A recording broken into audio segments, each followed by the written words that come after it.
et Donald Trump? Écoutez, je pense que d'abord on se réunit aujourd'hui dans ce Conseil informel européen pour marquer l'unité des Européens en soutien du Danemark, de son intégrité territoriale, de sa souveraineté, et pour aussi acter que quand l'Europe est unie, forte, réagit vite, les choses rentrent dans l'ordre et dans le calme. Et moi je me félicite qu'on a commencé la semaine avec une forme d'escalade, des menaces d'invasion et des menaces tarifaires, et nous sommes revenus à une situation qui me paraît beaucoup plus acceptable, même si nous restons vigilants. Et donc ce qu'il faut en conclure, c'est que quand l'Europe réagit de manière unie, en utilisant les instruments qu'elle a à sa disposition, et tandis qu'elle est menacée, elle peut se faire respecter. Et c'est une très bonne chose. Et donc c'est la politique que à la fois la France et les Européens veulent mener. Nous sommes pour la paix, pour la stabilité. Nous sommes pour que l'ordre international soit calme. Et quand nous sommes menacés, ou qu'un d'entre nous est soumis à des pressions, des contraintes, il est normal qu'il y ait une solidarité. Qu'en utilisant les instruments qui sont les nôtres, nous nous fassions respecter. C'est ce qui s'est passé cette semaine. Maintenant, on va discuter ce soir, je pense, des exercices que l'OTAN aura organisés. La France est tout à fait disponible pour y participer. Je redirai aussi à la Première ministre danoise notre plein soutien dans les discussions qui seront à conduire.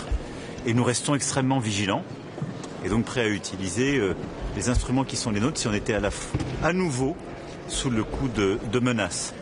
C'est aussi une bonne occasion de rediscuter la situation en Ukraine, à la fois notre soutien financier et militaire de court terme, la planification des garanties de sécurité que nous avons actées il y a quelques semaines à Paris.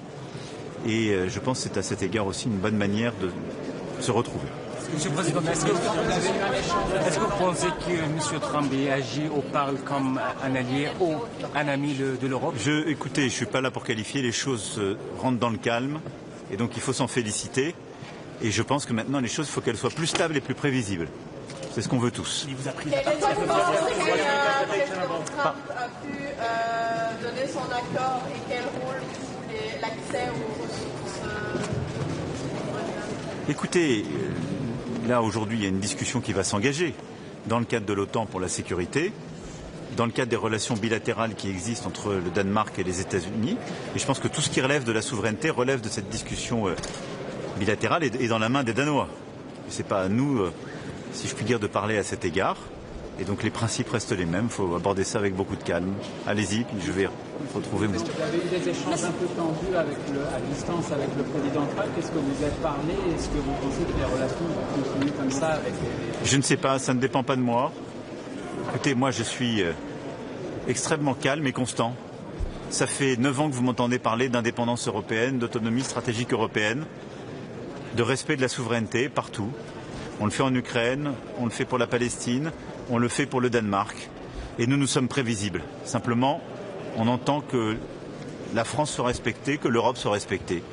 Et à chaque fois qu'elles ne le seront pas, nous nous exprimerons et agirons avec clarté. Voilà. Monsieur le Président, sur le navire, le pétrolier soupçonné d'être russe? Nous continuons d'agir avec clarté là aussi. Nous avons expliqué que la flotte fantôme était un problème pour nous tous parce qu'elle permettait de financer l'effort de guerre de la Russie et qu'elle contrevenait aux règles et aux sanctions que nous avions décidées. Et donc la marine française a agi en bon ordre pour faire respecter le droit et venir contrarier le mouvement d'un navire qui contribue justement à cette flotte fantôme. Donc c'est une bonne chose, ça montre l'efficacité de la marine française et la constance de notre effort. Merci beaucoup, monsieur Dalle.